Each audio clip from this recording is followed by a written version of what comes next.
조갑제 TV 시청자 여러분 안녕하십니까.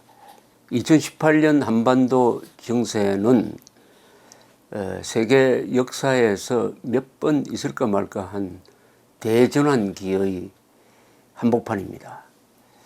한반도를 중심으로 말씀드린다면 큰 변화는 19세기 말에 있었습니다. 19세기 말에 유럽의 제국주의 세력이 아시아로 밀려오면서 중국은 내전 상태로 빠지고 대부분의 아시아 나라는 식민지가 되고 일본은 여기에 적극적으로 대응해가지고 명치유신을 통해서 근대 국민국가를 만들므로써 식민지가 되지 않고 태국 같은 나라도 외교를 잘해가지고 식민지가 되지 않았는데 한국은 내부 분열을 일으켜가지고 적극적인 대응에 실패함으로써 일본의 식민지가 되고 말았습니다.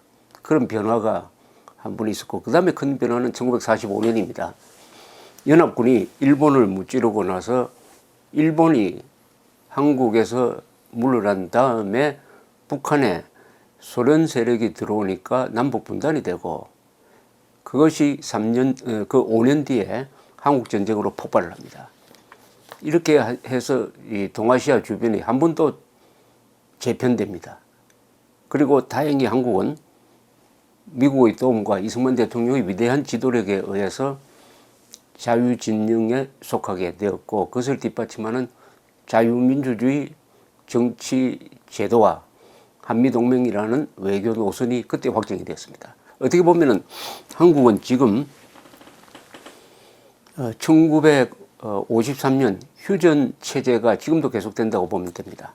또는 이승만 시스템이라고 보면 됩니다. 자유민주주의 그리고 한미동맹은 이승만의 작품입니다.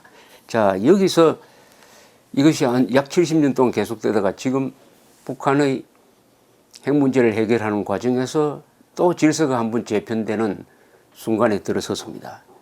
그런데 이번은 상황이 매우 복잡합니다. 1945년 무렵에는 미소 대결 구도였는데 지금 동아시아는 기본적으로는 중국과 미국의 대결 구도입니다. 중국과 미국의 대결 구도고 또 여기에 남북 대결 구도가 또 하나 더해집니다. 동시에 중국과 일본의 오래된 라이벌 관계가 있습니다. 여기에 러시아가 최근에 끼어들려고 하고 있습니다. 크게 보면은 3차원 방정식이라고 그럴까요? 이게 거의 동시에 돌아가고 있습니다. 방정식 세계가 동시에 돌아가고 있으니까 여기에 어떤 계산이 나올지 참으로 흥미진진하기도 하지만은 우리로서는 불안한 바가 많습니다. 왜냐하면은 국제 무대에서는 경제력도 중요하지만은 이 군사력, 외교력, 특히 핵을 가진 나라와 핵을 갖지 않는 나라가 같은 자리에 앉으면은 핵을 갖지 않는 나라가 크게 불리하게 되는 이런 구도이기 때문에 핵을 갖지 않는 대한민국이 우리의 국가 이익을 지키려면은 한미일 동맹을 강화를 해야 되는데 지금 문재인 정부 들어서고 나서 한미일 동맹 관계가 제대로 작동하지 않고 오히려 한국이 중국, 북한에 기우는 것이 아니냐 하는 이런 느낌을 주니까 더욱더 불안해지는 것입니다. 그런데 여기 또 단순하지 않는 게 하나 있습니다. 중국과 북한 사이입니다. 그러면 중국과 북한 사이는 진정한 동맹관계냐? 이건 또 그렇지 않는 것 같아요. 북한 입장에서 생각하면은 미국으로부터의 관여는 저 멀리 있는 것이고 중국으로부터의 간섭은 바로 직접적인 것입니다. 중국하고는 붙어 있습니다. 그러니까 중국이 북한에 대한 제재에 동참함으로써 김정은이가 대화로 나오지 않으면 안 될 정도로 코너에 몰린 것이죠.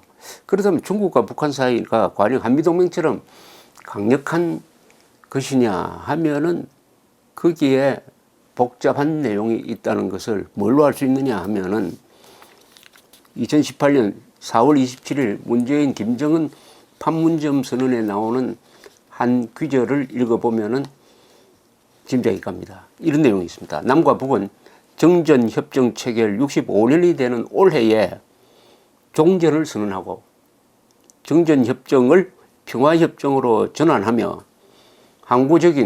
항구적이고 공고한 평화체제 구축을 위한 남북미 3자 또는 남북미중 4자 회담 개최를 적극 추진해 나가기로 했다. 여기에 남북미 3자 또는 남북미중 4자 회담이란 이 말이 좀 복잡합니다.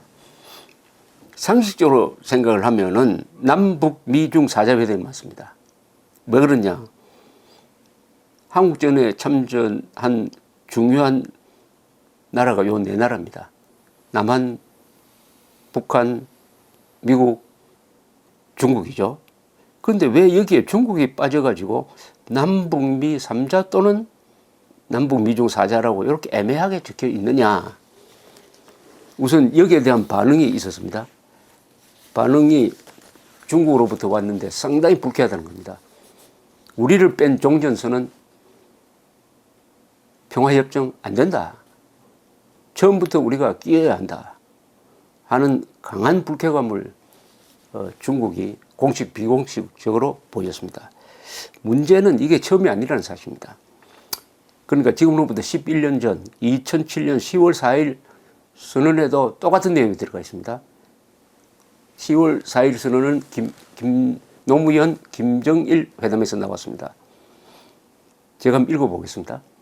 남과 북은 정전체제를 종식시키고 항구적인 평화체제를 구축해 나가야 한다는데 인식을 같이 하고 직접 관련된 3자 또는 4자 정상들이 한반도 지역에서 만나 종전을 선언하는 문제를 추진하기 위해 협력해 나가기로 했다. 여기는 평화협정은 없고 종전선언이 중점적으로 다뤄졌는데 종전선언에 3자 또는 4자라고 했는데 이 3자는 남북미고 4자는 남북미중을 가리키는 것이죠. 이 이야기가 나왔을 때 중국이 상당히 그때도 불쾌한 감정을 드러냈습니다. 당시에 중국 외교 소식통은 당시 주한 중국 대사를 통해서 이미 불쾌감을 간접적으로 공개한 바가 있다고 하면서 중국 정부 입장은 섭섭한 정도를 넘어서는 것이다. 이는 도저히 있을 수 없는 일이다. 남북한은 평화체제 정착 문제 이외에도 통일까지 앞으로 갈 길이 멀다. 국제사회의 공조를 받아도 완수하기 힘든 문제를 주체적으로 남북한만 결정해서 될 일도 아니다. 이렇게 이야기를 했는데 11년이 지나서 이번에 또 똑같은 내용이 반복되었으니까 중국으로서는 더욱더 분노했을 것입니다. 11년 전에 그렇게 경고를 했는데 어떻게 이번에도 3자 또는 4자 이런 표현을 쓰면서 중국을 따돌릴 수 있을 것처럼 이렇게 하느냐에 대해서 화를 내서 여러 가지 논평이 나왔는데 우리 청와대의 반응은 오해할 필요가 없다. 종전선언에는 중국이 나설 필요가 없다고 생각한다. 왜냐하면 미국과 중국 수교하고 한국과 중국이 수교했으므로 이미 종전선언한 거하고 마찬가지다. 그러니까 남한, 북한, 미국 사이만 하면 된다. 중국은 빠져도 괜찮다. 그러나 평화협정에는 중국이 들어와야 한다. 이런 식으로 한 발 뺐습니다. 자, 그러면 이제 이 문구가 누가 원해서 들어갔느냐?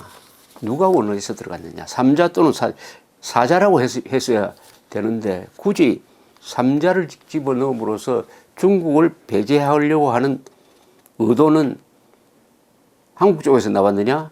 북한 쪽에서 나왔느냐? 즉 이분 같으면 문재인 대통령의 생각이냐 김정은의 생각이냐인데 이것은 김정은의 생각으로 읽힙니다. 김정은이 제안을 하고 문재인 대통령이 거기에 동의하는 식으로 김정은이 이니시에이트를 한 것이 분명합니다. 김정일, 김정은. 그러면 김정일, 김정은은 종전선언이나 평화협정에 중국을 배제하려고 하는 그 마음이 어디서 나왔을까 하는 것은 짐작하기 어렵지 않습니다. 북한으로서는 가장 직접적인 위협이 오히려 미국이 아니고 중국으로 느끼고 있는 것이 아니냐 그렇게 생각됩니다. 역사적으로 봐서 중국이 한반도에 대한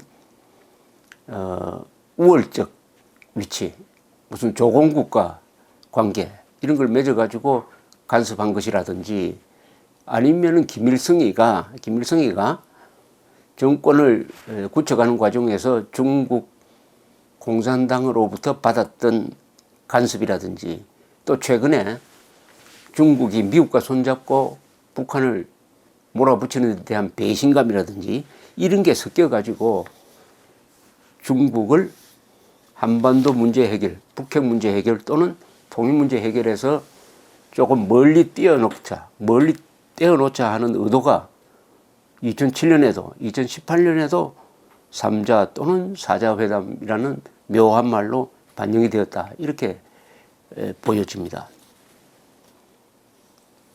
그렇다면 이게 법적 뒷받침이 되느냐 하는데 여기에 재밌는 문제가 하나 제기됩니다. 우리가 6.25 사변의 경과를 보면은 6.25 남침을 했다가 인천 상륙작전에 성공해가지고 북진을 개시를 합니다. 그리고 10월 18일, 1950년 10월 18일, 19일 이 무렵에는 평양을 우리가 다시 차지하게 됩니다. 그때 이제는 북진 통일이 남았다 해가지고 압록강, 두만강을 향한 총진격이 개시되는데 이 무렵에 중국에서는 개입할 것이냐 말 것이냐로 격론이 벌어집니다. 모택동만 개입을 해야 된다 주장하고 거의 대부분의 중국 공산당 정치국원들은 반대를 했습니다. 그러나 모택동이 고집을 부리고 스탈린도 권유하고 해가지고 10월 19일 1950년 10월 19일 수십만의 중국군이 압록강을 넘어서 불법 개입하게 되는 것이죠. 그런데 이때 개입하는 부대의 이름이 뭐였느냐 하면은 중국 인민지원군입니다. 중국 인민해방군이 정규군입니다. 중국 인민해방군 이름으로 들어온 게 아닙니다. 중국 인민지원군 이름으로 들어옵니다. 이것을 영어로 번역하면 Chinese People's Volunteer Army라고 되어 있습니다. 영어로 Volunteer Army라고 하면은 이건 정규군이 아니고 어떤 다른 나라를 돕기 위해서 민간인들이 별도의 군대, 이건 뭐 민병대 비슷한 군대를 보내가지고 자발적으로 갔다는 겁니다. 국가의 명령에 따라서 간 게 아니고 자발적으로, 그것도 인민들이 People's Volunteer Army, 인민지원군이 스스로 한국으로 건너가서 미국과 싸우기로 했다. 이런 이야기죠. 물론 이거 형식상은 다 거짓말입니다. 그러나 대외적으로 이야기할 때 중국은 침략자로 불리기가 싫어가지고 이렇게 꼼수를 쓴 것입니다. 이렇게 하니까 뭐 전쟁 선포도 할 필요 없이 전쟁은 전쟁인데 국제법적으로는 이건 중국과 미국, 중국과 영국 사이에 공식적인 전쟁도 아니다. 이렇게 빠져나가기 위해서 중국 인민지원군이라는 이름을 붙였습니다. 그리고 대외적으로도 우리는 침략한 게 아니다. 우리 인민들이 자발적으로 참전한 것이다. 이렇게 거짓말을 해왔습니다. 그러니까 북한 쪽으로는 중국을 배제시키기 위해서 이렇게 이야기를 할 수가 있습니다. 뭐냐? 자, 그러면 정전협정에 서명한 사람이 누구냐? 3자입니다. 한 사람은 클라크 유엔군 사령관입니다. 한국은 유엔군의 일부였습니다. 한국이 정전협정에 서명 안 했다고 하는데 그건 잘 모르고 하는 이야기입니다. 유엔군 사령관이 대표해서 서명을 했으니까 결국 한국군도 서명한 것이고 영국군도 서명한 것입니다. 그 다음에 김일성이가 이른바 조선인민군을 대표해서 서명을 했습니다. 또 한 사람이 팽덕회인데 이 사람은 중국 인민지원군 사령관의 이름으로 서명을 했습니다. 그러니까 중국 인민해방군의 이름으로 서명한 게 아닙니다.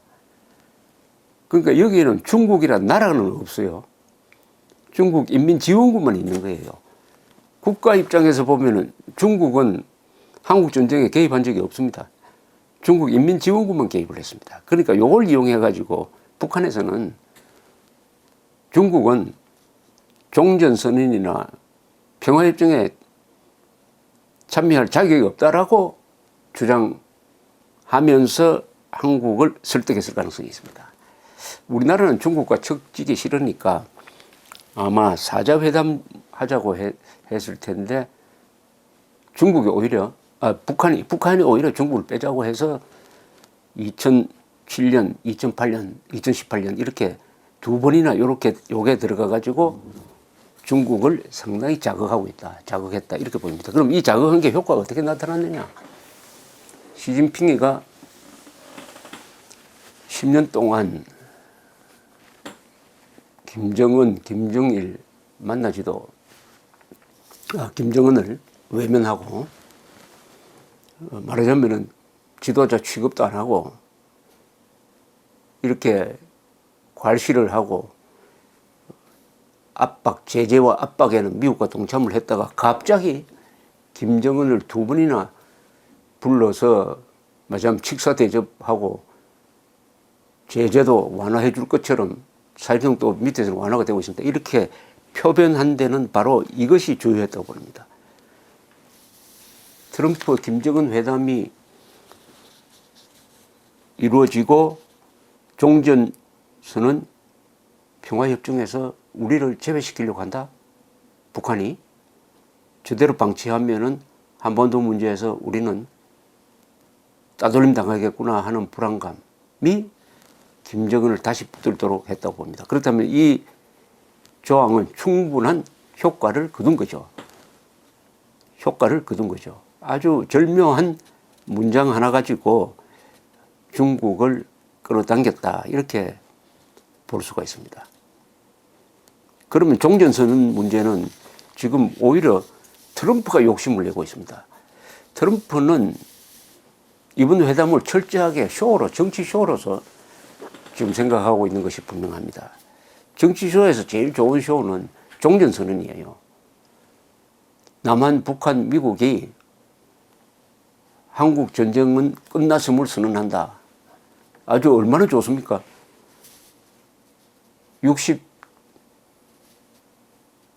65년이나 계속되는, 중국 50년부터 치면 68년이나 계속되는 이 전쟁을 끝냈음을 선언한다고 하면은 아주 드라마틱하죠. 거기에 숟가락을 놓으려고 하는 게 분명해요. 김정은, 문재인 두 사람이 원했던 시나리오에 트럼프 대통령이 가세하려고 하는 것 같습니다. 그런데 그것이 될지 안 될지는 지금 순간으로 예단할 수 없는 게 미국 실무자들, 미국의 의회에서 강력히 지금 반대를 하고 있습니다.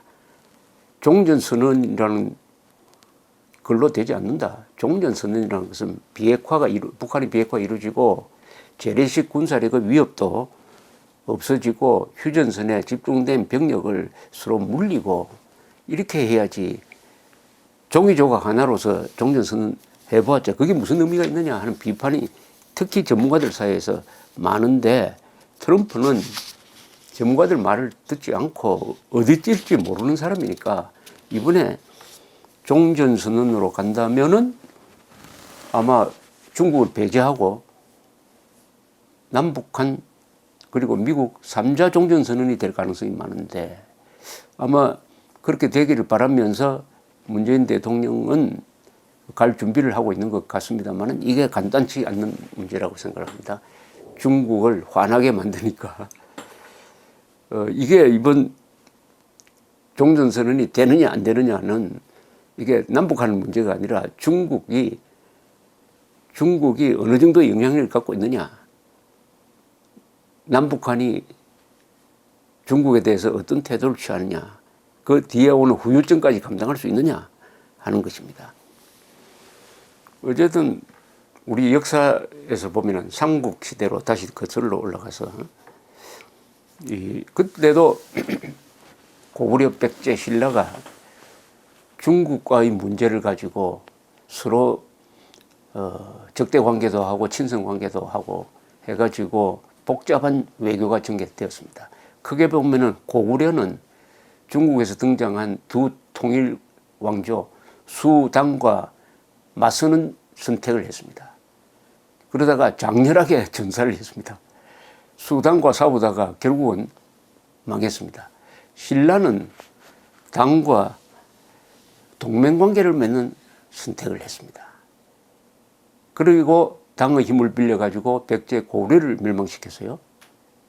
그런 다음에 당이 신라까지 먹으려고 하니까 그 다음부터는 신라가 또 당과 싸워가지고 당을 한반도에서 쫓아내고 이 한반도를 한민족의 보금자리로 만드는 위대한 자주적 외교와 자주적 전쟁을 했습니다. 그런데 이때 고구려는 너무 무모하게 당과 수를 상대로 싸우다가 멸망을 했는데, 그러면 이게 우리 민족사에서 어떤 의미가 있느냐 하면은, 그때 고구려가 만약 수와 당과 싸우지 않고 협력했다든지 손을 들어버렸다면은 이미 부산까지 당수의 세력이 넘어와서 한민족이 그때 이미 없어져 버렸을 겁니다. 고구려가 장렬하게 싸우면서 버티는 사이에 신라가 아주 영리한 외교를 해가지고 그 당과 손을 잡고 백제 고구려를 멸망시킨 다음에 당까지 쫓아내버렸다. 그래서 한민족이 통일국가를 만들고 지금까지 민족 집단으로서 존재한다. 지금 북한의 역할이 어떤 면에서는 당시의 고구려의 역할을 하고 있는 면도 있다고 생각합니다. 그런데 북한이 지금 북한 지역을 장악하지 않았다면은 중국의 영향력이 바로 완충지대 없이 한국까지 미쳤을 가능성도 있어가지고 한반도가 지금보다 훨씬 더 중국에 더 종속되었을 가능성도 있습니다. 역사는 이렇게 복잡합니다. 복잡하는데 어쨌든 우리가 원하는 것은 이럴 때일수록 원칙을 분명히 하는 것입니다. 한국인과 한국 정부는 이런 격변기에 무슨 목표를 가져야 되느냐. 우리가 생각하는 한반도는 뭐냐 하면 이렇게 정리됩니다. 첫째, 통일되어야 합니다. 두 번째, 자유로워야 합니다. 세 번째, 번영해야 합니다. 네 번째, 강력해야 합니다. 통일된 한반도, 자유로운 한반도, 그리고 번영하는 한반도, 그리고 강력한 한반도를 우리가 목표로 해야 됩니다. 다 중요합니다. 자유, 번영, 통일, 강력한, 이게 다 한 조건이라도 빠지면 안 됩니다. 이것을 다 갖추기 위해서인데 그 중에서도 제일 중요한 것은 자유입니다. 자유 통일해야 합니다. 자유 통일해야 남북한 한민족이 자유롭고 평화롭고 번영하면서 강력하니까 독립성을 유지하면서 살 수 있는 것입니다. 그러면 한반도의 자유를 위협하는 세력은 누구냐? 현재 그것은 북한 노동당 정권입니다. 그리고 중국과 러시아입니다. 자유를 싫어하는 사람들이에요. 그러면 한미일 동맹으로 갈 수밖에 없습니다. 한미일 동맹을 중심으로 해서 북한을 약화시키든지 북한을 이쪽으로 끌어들이는, 한미일 동맹 체제로 끌어들이는 방향으로 한미일 동맹이 협력을 해야 되는데 문재인 정권이 그런 역할을 하지 않으려고 하는 데서 복잡하게 되어 있습니다. 아주 세기적인 회담이라고 그러는데 이게 세기적인 쇼로 진행될 가능성이 많습니다. 그러나 정치와 외교에는 이 쇼의 측면이 강합니다. 쇼가 그 자체가 나쁜 것이 아닙니다. 쇼를 해가지고 그 결과를 어떻게 만들어내느냐 하는 것인데, 강력하고 번영하고 자유롭고 통일된 한반도로 나아가는 쇼가 되도록 지켜보면서 우리의 역할을 또 해야 될 것이라고 생각합니다. 감사합니다.